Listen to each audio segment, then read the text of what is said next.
What is up, everybody? Welcome to Outside the Cage. Hope everyone's doing great on this beautiful Monday night. How are you doing? Doing pretty well. I'm still a little shook about this crazy week we just had in the fight game and all these fight announcements and signings, and then the little bit of a letdown of the main event. Oh, we'll get into all that. I think it was a little bit of a letdown. Yeah, I think as expected, no? Dude, we hit the Yeah. nail right on the head, or whatever that saying is. But if y'all Yeah. tuned into our show, then you most likely have a bigger number in your bank account right now than you did on Saturday before the fights. I'm just It gonna was a say good that. week. It was a good week. Thanks in part to Leon Rocky Edwards and still defeats Colby Covington via unanimous decision. Kind of dominated rounds 1, 2, 3, 4 was questionable, and 5 Kobe wins. But just the 3 that Leon won were just dominant. Still the fight in the first 3 rounds. It was kind of at that point, just kind of stay safe, don't get caught with anything. Showed really good wrestling, even got a couple takedowns himself on Covington offensively. But just kind of like we said, this is kind of how we expected a masterclass from Leon. Kind of just the style he fights and the way he is. Just gonna keep coming for 5 rounds, chip away, and just snipe you. I think the respect he had for Kobe showed. Obviously, he didn't want to engage or anything. He kind of just kept his distance, but still just fought super technical. His jab was there all night. He was fucking up Kobe's lead leg. Yeah, so it was kind of exactly what we expect from Leon, vintage Leon performance. But yeah, I mean, I don't know. I don't want to say it was a letdown because I kind of feel like that's kind of how I expected it to go. So from that point, I'm not really let down, and especially because I don't care how boring the fight is. If you win me money, you win me money. True. It's But not yeah, boring in that case. yeah, I think great performance from Leon. I mean, Covington, like we talked about, maybe he isn't as good as we think or as proclaimed to be, but it's a tough fight. He keeps coming. He always has the threat of the takedown there. So great performance by Leon. Glad he got that one done. So Kobe he looked so old to me. I'm not gonna lie, man. I was very surprised with the way he fought. He didn't really go at him for the first 3 or 4 rounds. I think he shot for maybe 1 or 2 takedowns. My cousin and I were counting just to see compared to a normal Colby fight. He usually fights like Marab. And he just wasn't going to beat Leon playing that technical outside game that he was playing with that weird iCarly stance that people were making fun of. But yeah, I just thought Colby would go for it. You even heard his coaches telling him between rounds, "You're the challenger, Colby. You've got to do something. You've got to go for this win here." And in the 5th round, he did. But if Colby was going to win, he needed to be doing that right off the rip because he needed to wear down on Leon, get him tired, have 3 of those rounds and win by decision. So I was really surprised that he didn't go for broke. Probably a little ring rust in there. I know he said that right after the fight. I was kind of worried about that because it's 2 years about that he had off, and then you get in there for 25 minutes and you got to go. You got no time to shake off the ring rust. But yeah, man, dude, Colby didn't even look like he belonged in the top 5. Yeah, and that's kind of, I mean, it's kind of what I expected. Like his wins and his last 3 wins are versus guys that are retired. So it's like, to me, it was just kind of let's get this fight out the way for the UFC. Just milk one last fight out of Kobe, and it just kind of has to be done. But yeah, I mean, I was all on it from the beginning. Thought that line was way too easy. I think it closed at like 170 for Leon. I locked it in at 150, 155. But yeah, that was exactly how I expected the fight to go. Wasn't surprised at all. It was a bad matchup all around for Leon. I mean, for Kobe. Just because they all, like, obviously Leon's a better striker, but I wasn't sold on Colby being the better grappler. So it's Leon looked so much stronger in there. Every time more sharp, man. He's just more sharp. Yeah, every time Colby would try to shoot, it's like he was running into a brick wall. I remember there was one where Leon threw a hook or some strike where it left him kind of open, and Colby shot in perfectly. And right when he tried to take Leon down, it was like he ran into a brick wall and he just wasn't able to really move Leon or get him close to the ground. I was like, wow, this one is over. Yeah, it was. Yeah, so the first takedown attempt when Leon stepped it was like, yeah, it's how do you win now? Yeah, that looked like one where a guy's been rocked for like 2 rounds and the striker turns into a grappler. So I had something here at the house. There's like a lot of people over here at the house watching the fight. And like obviously a lot of big Colby fans. And they're just like after the first 2 rounds, it's like, bro, it's over. They're just like, no, Colby's cardio.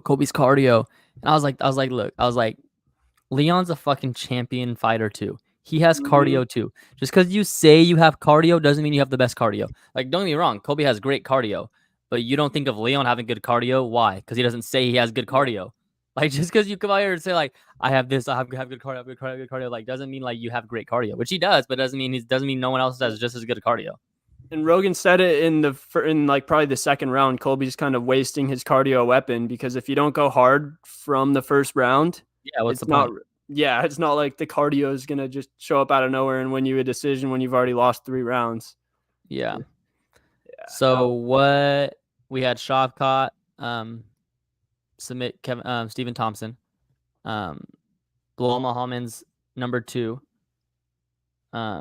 Gilbert Burns 4, but Bilal beat him, so he gets the shot. Do you think it's Bilal or do you think it's Bilal, Shavkat, then Leon? I think you've got to go Bilal. It's only fair to the guy. No one wants to say it, but I'll get on here and take one for the team and say it. Bilal's earned the title shot. Him and Leon kind of have unfinished business, I guess you could say. Personally, I think Leon was messing Bilal up in that fight, and Bilal kind of got not saved by the nasty eye poke, but his record got saved at least. Yeah. So I think Leon wins that too, but Bilal does deserve it in my opinion. And I like Gilbert and Colby to fight. I don't really know why. I just feel like that would be a good Gilbert versus JDM booked. Oh, you're right. I forgot about that. They've been booking everything. I gotta remember what's booked and what's not. That's my only thing about the Shavkat fight. And again, you don't like shake things up for Shavkat, but it's like I'm looking now, like who does Shavkat fight? Yeah. Burns is booked. He doesn't fight Colby. Bilal is the only one option there, and then it's Kamaru, and then it's Leon. So I don't think Shavkat fights down again. I think Shavkat's next fight is a title eliminator. But how long does he wait? I guess he'll probably, if he doesn't fight Bilal, I think he's going to have to wait for things to just. I mean, I guess you can probably say Shavkat gets the Gilbert JDM winner. Yeah, I was going to say that either the Gilbert JDM winner or somehow if something were to happen with Holland and Michael Venom Page, that would be a pretty sweet fight to step into as well. Yeah, I agree. I think it has to go to Bilal.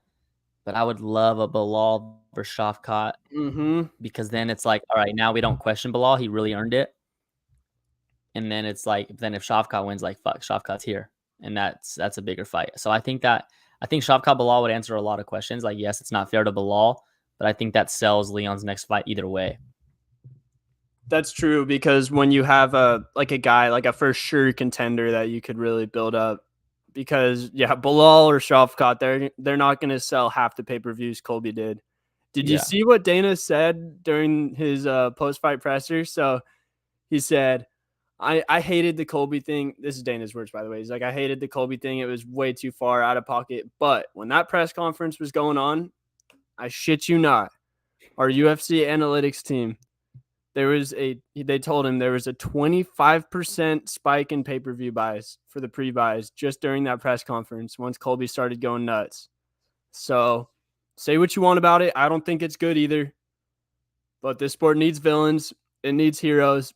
It needs people that are going to make you emotionally charged up one way or the other. So, yeah, I don't know.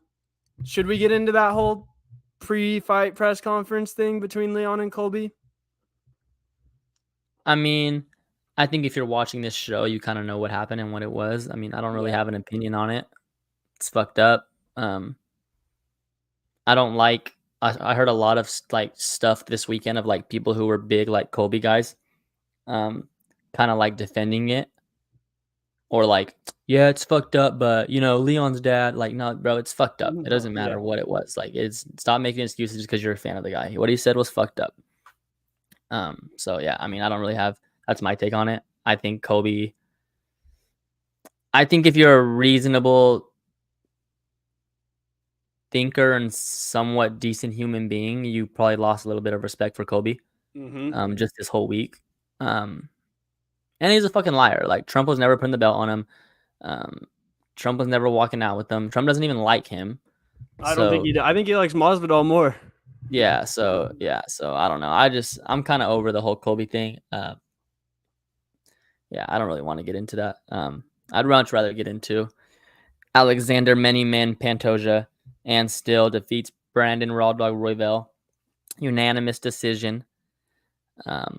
Again, that was my parlay. Leon and Pantoja and still. So yeah, what do you think of Pantoja? I thought he was really well.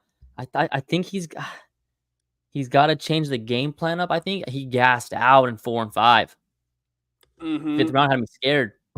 I was going to say, bro, Pantoja did not look right to me from when we saw him fight Brandon Moreno, who I think is a better fighter than Brandon Royval. Pantoja just did not look like the same guy that we saw in July at UFC 290.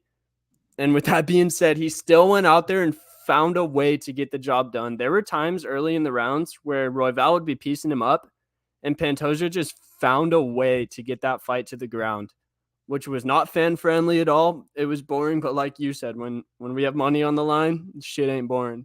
Yeah. So that was a very impressive performance to me. Not because of how he fought, but I'm going to assume that he just wasn't on his A game that night. There's something going on, sick, injured, wasn't able to get the full camp in because he gassed out, like you said. But I was so impressed that he was able to dig deep and still get that W. Kind of goes into what I was saying, the thing about how once you become the champ, you automatically become 30% better. You could see that with Pantoja in there. He just had that confidence, like, I am not losing this fight. I am not losing to this guy, even if it was his night maybe. Yeah. Yeah, so they said Albazi and Moreno, #1 contender fight. I don't know. I mean, you have to favor Moreno in that until you don't, right? Yeah, and then we get Moreno Pantoja 3 we get another Max Volk situation, I guess. Before, no? This would be I guess because they had like one on the Ultimate Fighter or something like that, and then one in the UFC, and then one in holy shit, 4 fights. Moreno's gonna have 2 quadrilogies. That's nuts, bro. That's what I was thinking the night when I went to bed when I was watching it. When Dana said that's the #1 contender fight, I was like, bro, I think somehow, some way, Albazi wins. Just because it can't happen where it's 2 quadrilogies for Moreno. Yeah. That one. Yeah. Yeah. We gotta get some flyweights, man. Tatsuro Taira, bro, the last hope. I'm telling you, 23 years old on the come up. We gotta, and Manel Kape. I think those two are 2 guys that could be big personalities in that division. Just some new energy in that division, you know? Yeah, but congrats to Alexander Pantoja. Super excited for him. Again, when we see these people in person, we just kind of get feelings for them. So great to see him 100% back in Vegas where it all began. Mentioned earlier, Shavkat submitted Stephen Thompson via round 2. What do you like for Stephen Thompson? Just kind of whatever. Yeah. Striker. Literally just a striker in that division where he can go out there and do what he wants to do. I think this kind of ends his last title or last chance at a title run. So at this point, if he does want to keep fighting, I would recommend he just goes in there with strikers that he is a better striker than, which I think is about anyone. I think just matchup wise, he gives Leon a tougher matchup than Colby did on Saturday. Yeah, I don't think he'd be sharp. I think he would just lose a boxing match. But yeah, I mean, probably be a little more exciting. I agree. It's hard to say, bro. Dude's a master of range and distance and timing. Yeah, but I think Leon's just quicker. At this time in his career, most likely. Yeah. Patty defeats Tony Ferguson, kind of how we expected. Like I said, I don't think any of these dudes can finish him. Patty almost had him. Tony done. Any other fighter, you'd probably call that fight, but Tony somehow regained his composure and ended up forcing a decision. Patty Literally wins went unanimous. exactly how he said it was going to. Sorry to cut you off, but we sniped it. My bad. I'll let you. The knockout of the night, possibly knockout of all time. Josh Emmett knocks out Bryce Mitchell in the first round. Just ferocious. Tough to watch. One of the first knockouts was like, that's tough to watch. Mm-hmm. It felt like one of those street fights where you're like, that dude could be dead. That was a bad one. Bryce Mitchell, man. I don't think he takes fighting seriously. I've said it on here before. All of the ranked fighters in the UFC are full-time fighters. They're not a farmer first and then a fighter second, training on their farm equipment in between picking the hay or whatever. I don't know. But he's either got to be all in or, kills me to say, but I don't really know what the point of him fighting is. I guess he's in there to make money and put on good performances, but he's never going to be a title guy. I think he has the skill and the ability to be a title guy if he lived a sugar lifestyle. I think he could be one of those top guys, but it's just not his number one priority. One, I think he's going to take a lot of time off anyway from that knockout. You just don't recover like that. But yeah, like you said before, he's not really. He hasn't looked good in his last two fights against really good opponents. So when he had to take the next leap, he couldn't really respond. Yeah. Yeah, he's great for that 15 to 10 range, but as soon as you go up above that, there's not a whole lot for him, I guess. Dude, I don't know what to do about Josh Emmett. I was looking at the featherweight rankings. Is he coming into the Max Holloway stage where he's just better than everybody, but not better than the champ? Bro, a little bit. I would say like not better than everybody and not better than everybody like ranked 3 and above. Because Yair was able to put it on him. Topuria put it on him, but then everyone else, he puts it on them. So, I mean, I think an Arnold Allen or a Movsar Evelev would be perfect for him, like the skill range wise. But they're already booked to fight each other at UFC 297. I don't know if Emmett will want to wait that long to fight the winner of that fight, but I think that's a good possibility. I think him and Arnold Allen would be a banger of a fight. I could see that headlining a fight night. Yeah, definitely. Yeah, but super great night of fights.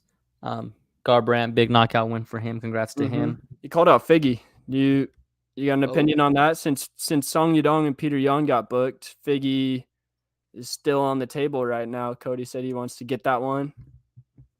I think that's a step down for Figgy. I think Figgy's trying to make a title run, which obviously everybody is, but I think Figgy's well on his way to getting a title shot at 35. Crazy how that performance can change our minds on Figgy, because going into that Rob Font fight, it was like, he's a little too small for this division, but now it's like a rejuvenated Figgy that doesn't have to cut weight or cut as much weight. Yeah. Cody looked good though. He did. He's looked better. He's looked better, really better. I think he's getting more like just going back to his technique, because there's a little bit where he was trying to knock everyone out and just go chin for chin with someone, I guess you could say, and he was not winning those battles. But yeah, he's looked good ever since I think the Kai Kara fight was his last loss, or did he have one more after that? Who? Cody? Might have been his last loss. Yeah, that I could be wrong. But anyway, yeah, Cody's looked good. I think maybe even a Rob Font. I don't know. Yeah, somewhere in that range. I think he should fight a fringe ranked fighter now, somewhere in that 12 to 15 range. Yeah. What a night it was. What a week it was. We had some big fight announcements. Also, shout out Irene Aldana. They had a hell of a fight. It's hard to win fight of the night when you're a girl fight on the prelims, but they did just that. She came out with a good performance after that lackluster fight against Amanda. She threw her name back in the hat, got back on the right track. So shouts Irene. One thing I want to say. The last time UFC was in Miami, Israel Adesanya knocked out Alex Pereira. Boom! Miami just feels different. Miami just sounds different. And now Sugar Sean's headlighting UFC 299 in Miami. Let's fucking go. It's just It's fucking box office. Miami's fucking just feels different. Like I said, sounds different. It's one of those arenas that Madison Square Garden, T-Mobile, where it's There's just a special. few. You don't go there often. It's just Miami. It's the galore, the lights, the glamour. And now Sugar Sean is headlining Miami, baby. Let's fucking go. We thought it was going to be Canada. Fuck that. We're going to Miami, baby. Let's fucking go. On Palm Beach. And they are doing our guy Sugar a favor with the fights that they are putting on this card. They are stacking this thing up. I had my phone on me right now, and I had the list of the announcements Dana made. It was only a couple, but I think that card's going to be just as good as the one that we just had. Yeah. So Michael Venom Page, for anybody that knows, he's been one of the best welterweights in the world, but he hasn't been in the UFC. He's on the back end of his prime, but he's still got, I'd say, one more run in him, kind of like a Michael Chandler type signing. But yeah, him and Kevin Holland are going to be fighting on the Miami card, which is a nuts fight. I'm very excited for that. That's going to be a good test to see where MVP stacks up in the UFC, because if you beat Kevin Holland, then you're, especially at welterweight, if you beat Kevin Holland, then you're there, you're here. Yeah. We saw JDM that he wasn't able to get by Holland easily, and we see where JDM's at in that division. And then another fight was Song Yadong versus Peter Yan. I sniped that one. I'm just going to say it. Called for it. That's another banger. Should either give us a new contender in the bantamweight division, or Peter Yan will kind of still be where he was. You think if Peter wins, he's back in the title talks?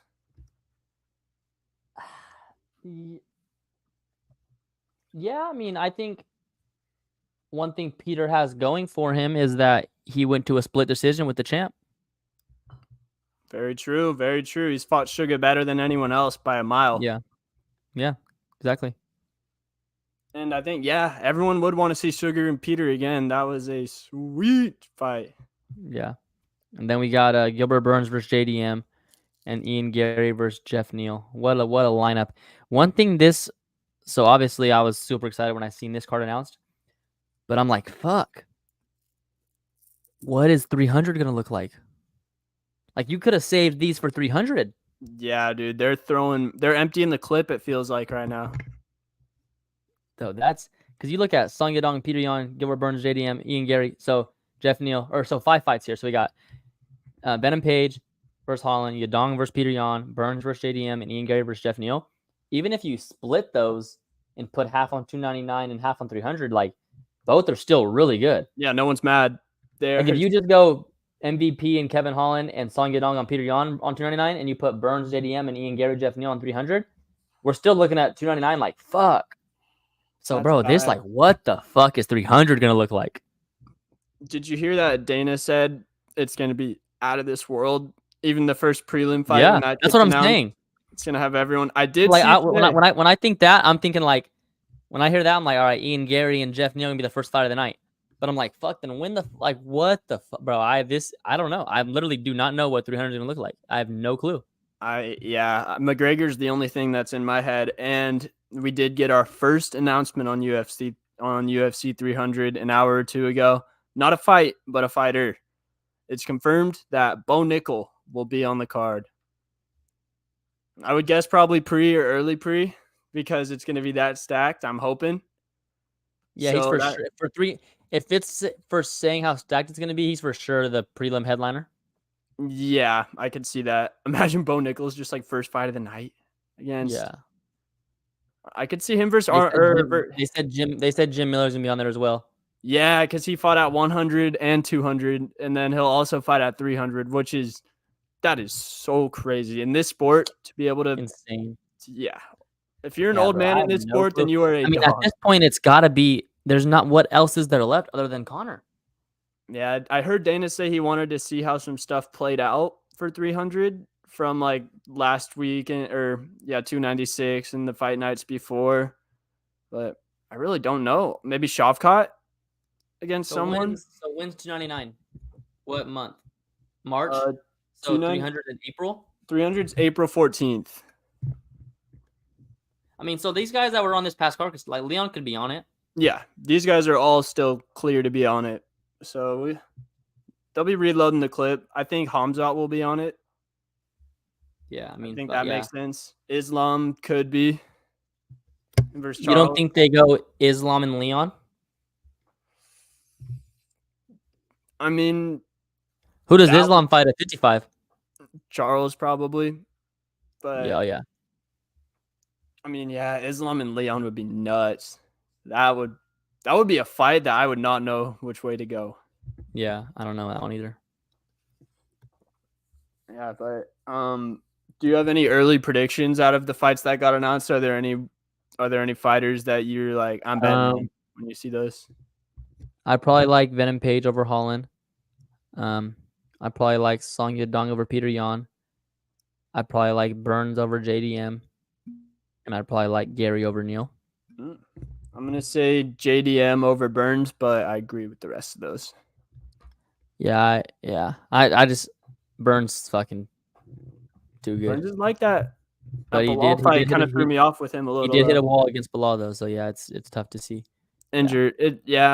Injuries, but it's hard to say because Shavkat, turns out he had a major ankle injury like 6 weeks ago, so he couldn't really throw kicks for that reason, and that's why he only grappled against Wonder Boy.